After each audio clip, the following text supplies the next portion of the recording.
Guys, magluluto tayo ngayon ng steam na lamadang. Yung isda na malaki yung ulo at mahaba siya. Ang tawag dito sa amin sa Samar is lamadang. Hindi ko lang alam sa lugar nyo kung anong tawag dyan. Pero dito sa amin, lamadang. Ito yung klase ng isda niya. Ito. Fresh na isda. Steamin lang natin siya. Maghihiwa ako ng mga ingredients niya.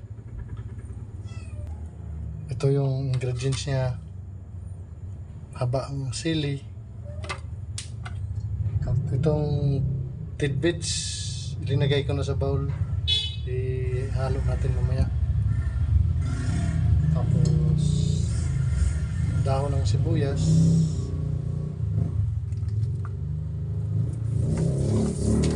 At lemongrass. Tawag dito sa amin tanlad. Ito. Halo natin yan mamaya para mabango. At lalo na ito, huwag kalimutan, sibuyas. Linisan natin yung ingredients niya para lutuin natin.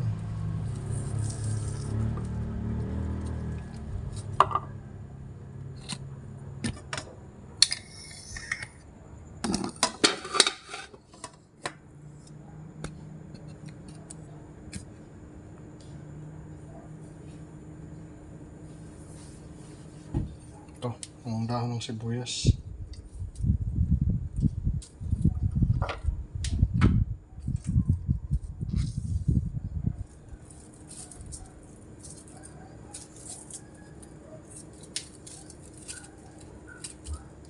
Napakasarap yung steam lang na lamadang ang pagluto.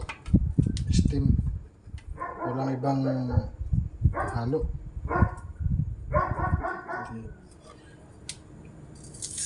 Steam natin sa kawali.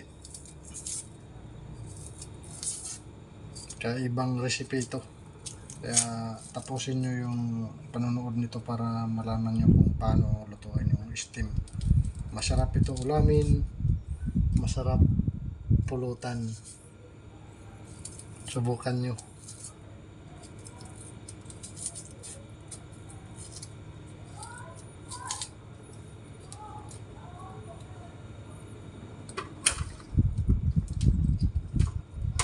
Hugasan natin yung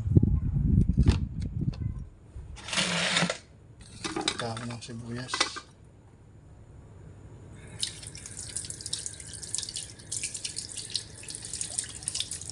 Para malinis.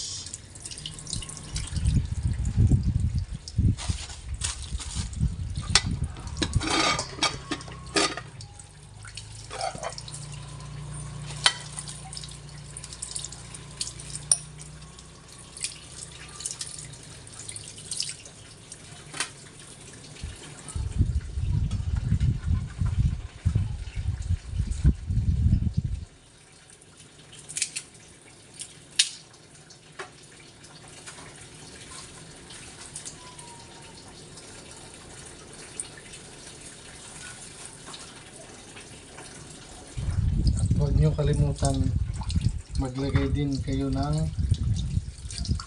luya. Ito, hugasan natin. Takpan na natin ng balat para malinis. Lagyan na natin halo.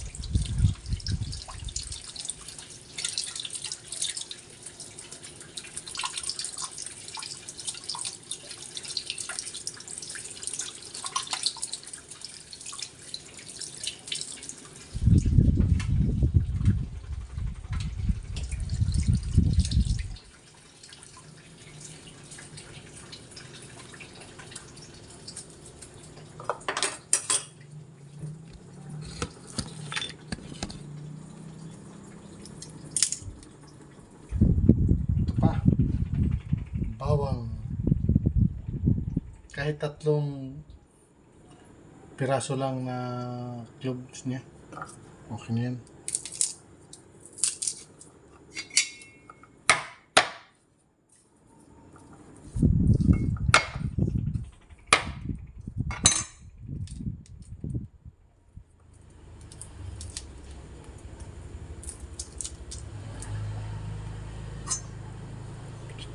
Hiwain natin ng sakto lang. Hindi naman pino, hindi naman malalaki. At ang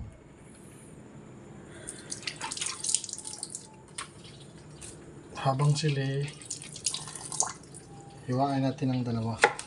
Yan. Pwede tatlo kung malaki. At ang dahon naman ng sibuyas, pwede tag 2 inches o nasa sayo na kung anong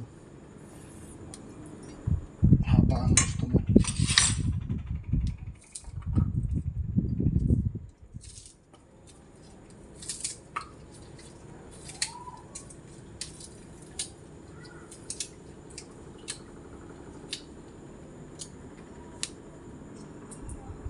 At ang luya,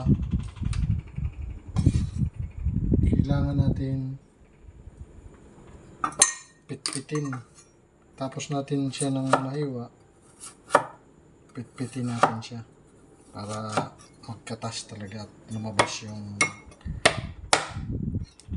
aroma niya.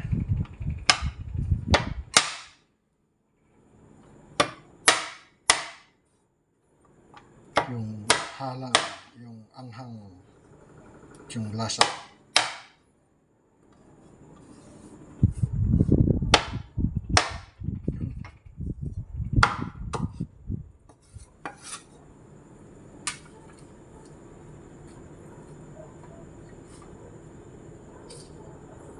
Yung sibuyas natin, onion, pwede malalaki lang yung slice nyo, pwede naman maliliit. Sa inyo lang kung anong gusto nyo slice.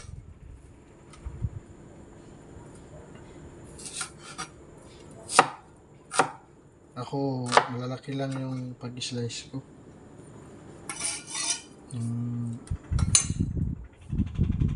Sibuyas.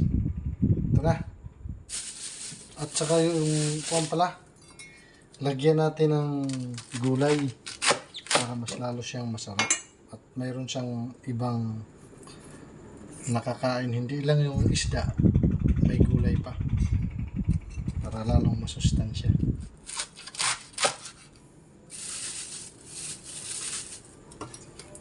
Cabbage ito. At pag slice nyo, pwede naman mahaba, malalaki lang, huwag nyo lang pino. Pangit yung pino na paglagay ng gulay. Kailangan malalaki lang siya para may nangunguya kayo ba. Ganyan.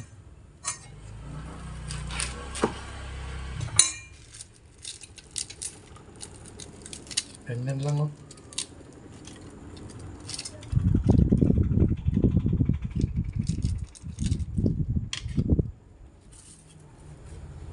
Ganyan lang pag anong gulay.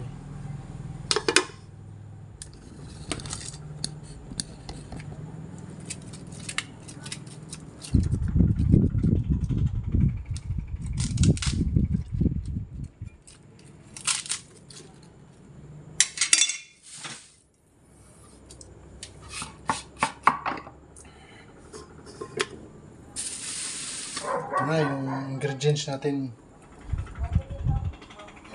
Tingnan nyo. Ito yung lutuin natin. Ito yung lamadang. Siling haba. Ito.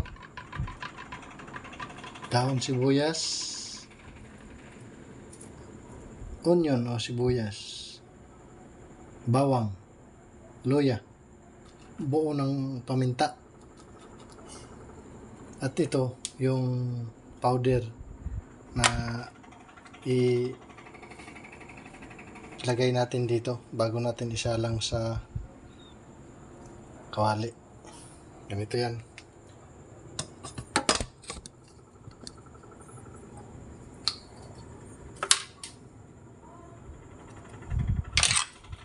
bago mo isalang sa kawali, lagyan natin ng asin muna yung isda para hindi siya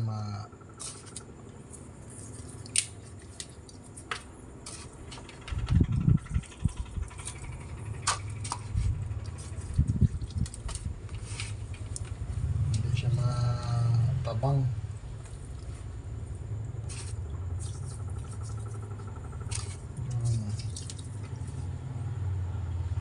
At pangalawa, lagyan natin siya ng powder na black pepper para maanghang siya, mabango.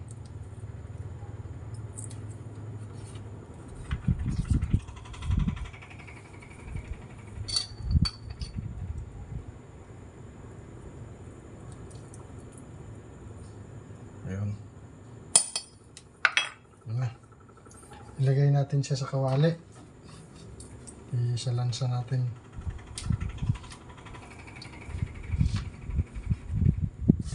Ayun. At ilagay na natin yung sibuyas. Ito. Yun.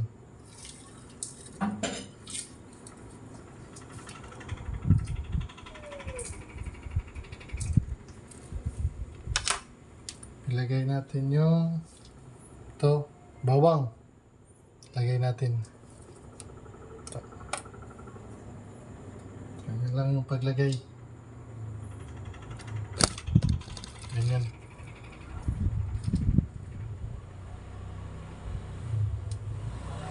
Bawang ito. Ito. At luya. Ginger.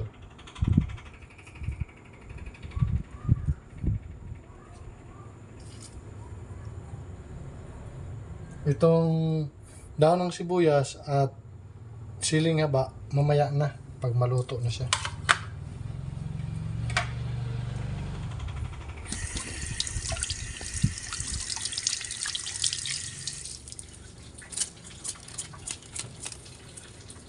Siyempre, lagyan natin siya ng konting asin pa rin. Yan.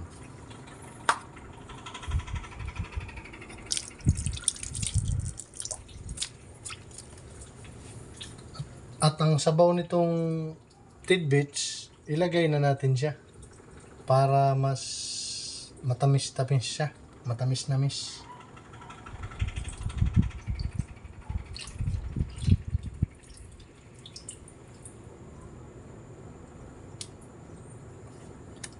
Ang laman mamaya na. At lagyan natin siya ng konting oil, yung edible oil, para hindi siya dumikit sa kawali.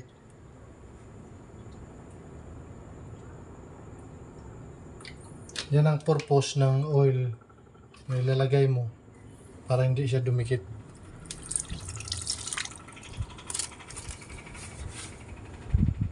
Yun, salang na natin.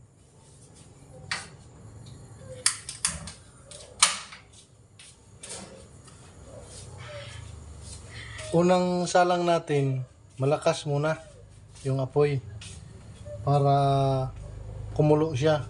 Pag kulo niya, hinaan mo na para hindi siya mabigla ng apoy at dahan-dahan siyang maluto. Maluto siya sa loob. Kasi makapal yung isda, hindi na natin in-slice yan.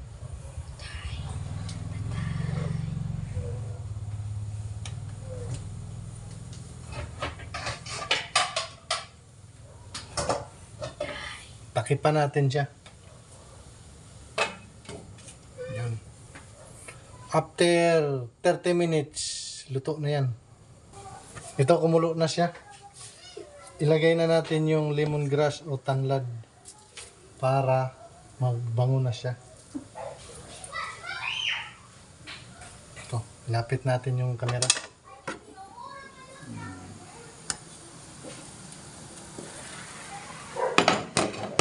Yun, kumulot na siya.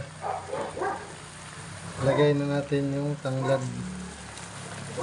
dito sa gitna. Ayan. At inaano natin yung apoy niya.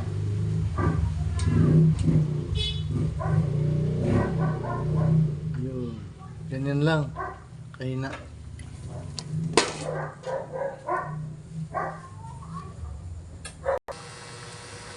Yun, nalagyan ko ng kunting asukal para pang-neutralize sa lasa niya. Pwede rin hindi. Pwede rin lagyan. Pero sa akin, linalagyan ko yan. Masarap yung may asukal konti. Manamis-namis siya konti. Lagyan nyo siya ng Ajinomoto o bitchin na konti lang din.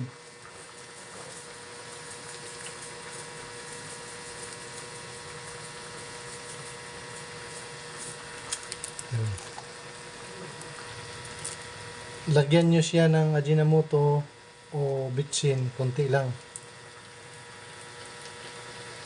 At takpan nyo uli. Tikman natin yung sabaw niya kung sakto na ang timpla. Kung hindi pa sakto, lagyan nyo ng asin o anong kulang.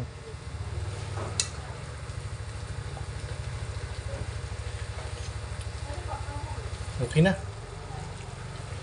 Kaya patuyuin na lang natin ng konti. Lagyan natin siya ng buo na paminta. Konti lang din.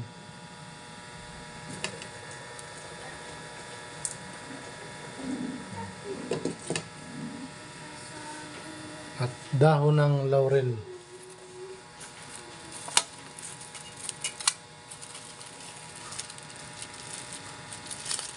Kahit 2 dahon lang. Ito. Gamitin mo lang siya para magdami.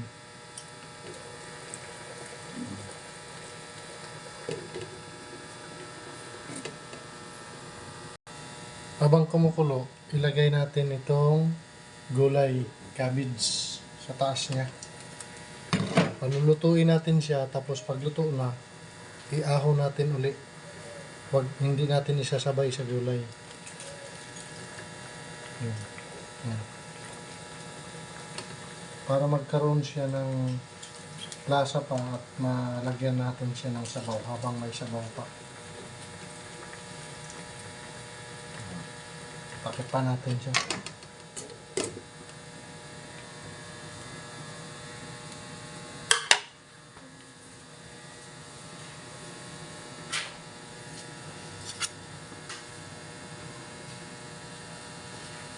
Ito, luto na yung gulay. Lagyan natin siya ng sabaw para magkaroon siya ng lasa. Sabuyan natin ng sabaw siya habang kumukulo.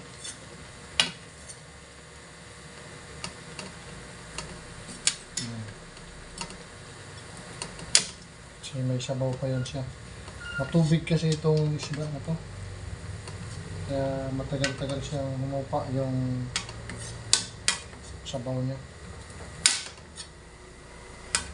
Sigurado ako napakasarap ito at magugustuhan niyo. Gawin niyo ito. Yun pa lang, oh. Kita niyo. Sarap na. Kunti na lang napakulo.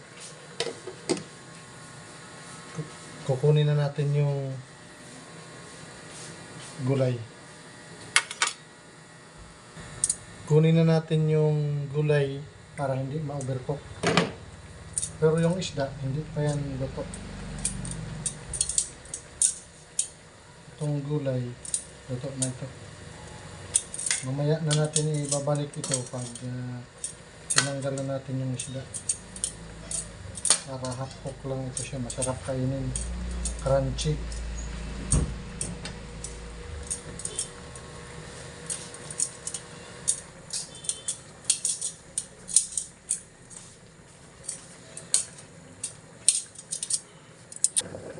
Ilagay na natin yung tidbits. Ay, luto na.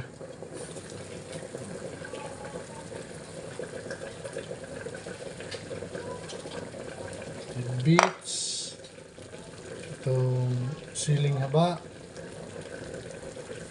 Ayan natin. At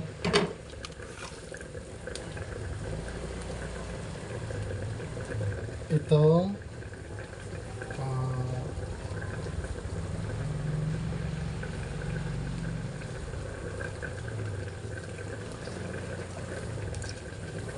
itong dahon ng sibuyas.